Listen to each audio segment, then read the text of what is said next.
Hi everyone and welcome to Felt Sense. Some people burn out in a way everyone can see. The work goes undone, the emails go unanswered, the calendar empties out because there's simply nothing left to bring to it. But there is another version of burnout that behaves nothing like this, and it belongs almost entirely to the people who are still delivering.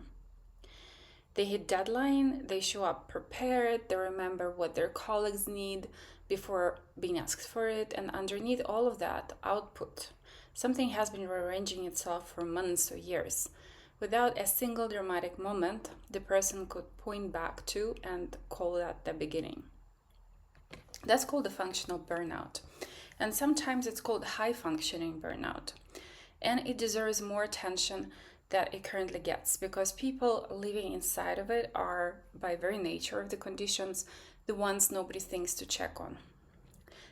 Why this is a problem?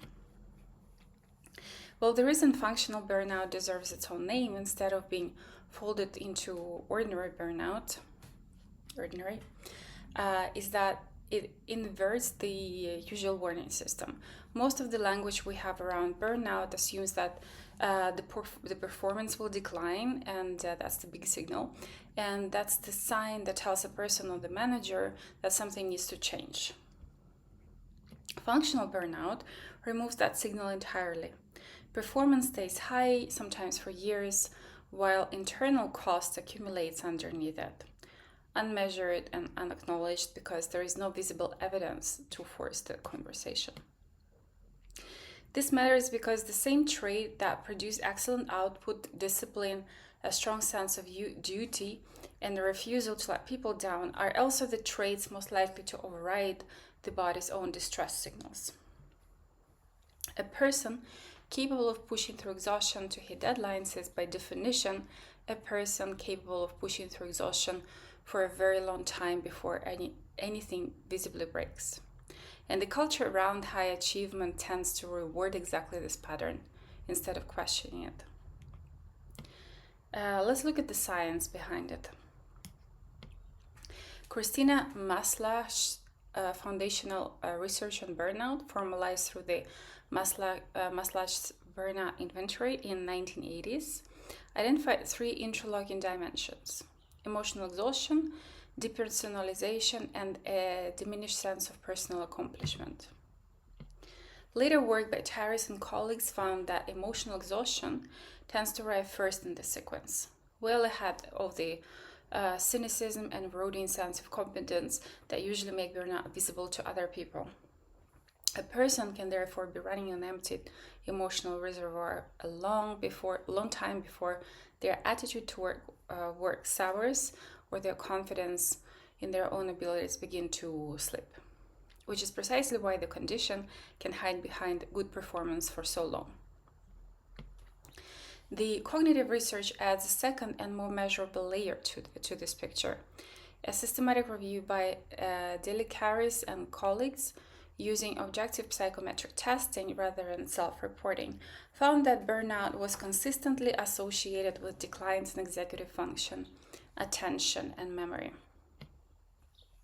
And more recent systematic review and meta-analysis drawing on 17 studies and nearly 1,500 participants quantified this further, finding measurable impairments in episodic memory, working memory, executive function and attention, and processing speed, as well as verbal fluency among people meeting the criteria for clinical burnout. The brain of someone in functional burnout is already operating then with a reduced capacity in exactly that domains that high performance depends on. And the person compensates by working longer hours, rereading the same paragraph several times before it lands, and relying on habit and willpower to produce a result that will still look the same from the outside. Psychological research explains where this cost is actually stored. The concept of allostatic load that we actually touched when we discussed stress, first articulated by McEwan and Steller and developed since into a substantial clinical literature, describes the cumulative wear that chronic stress exacts on the body's regulatory system. Another systematic review summarizing this literature notes that when environmental demands persistently exceed a person's capacity to cope, the body shifts from healthy allostasis to allostatic overload, which shows up in dysregulated cortisol patterns, altered cardiovascular function, and inflammatory markers that keep climbing even when a person reports feeling, in their own words, mostly fine. A resting state EEG study examined functional connectivity in people with burnout, and that adds an important thing. It found patterns of reduced connectivity in frontal and midline regions of the brain that did not overlap with the patterns that typically are seen in depression, suggesting that burnout may represent a distinct neurological state and not simply a milder version of mood disorder. That distinction matters for anyone recognizing themselves in this pattern, because appropriate response has less to do with correcting disordered thoughts and more to do with restoring body's actual capacity to rest, recover, and register its own limits again. How to notice a functional burnout?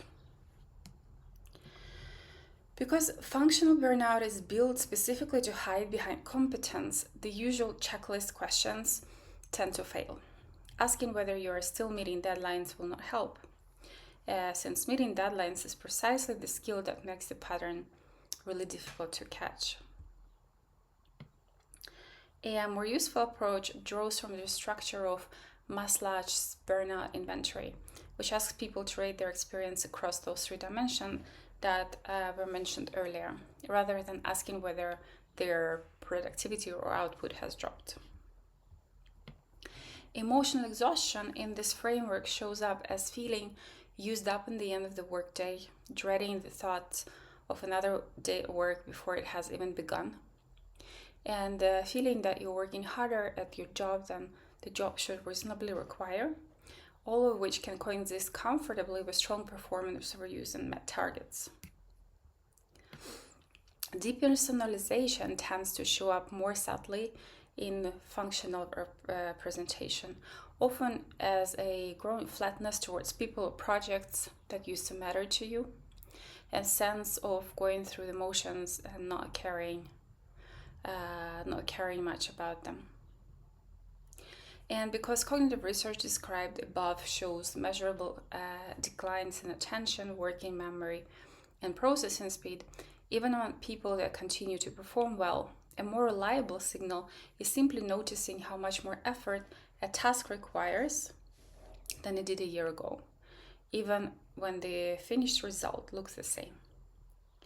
Rereading the same email several times before sending it, needing longer recovery after ordinary decisions, or noticing that rest no longer restores you the way it once did. Those are early measurable signatures the research points to, and they tend to arrive well before anything in your calendar or your performance reviews give you permission to take them seriously. What to do?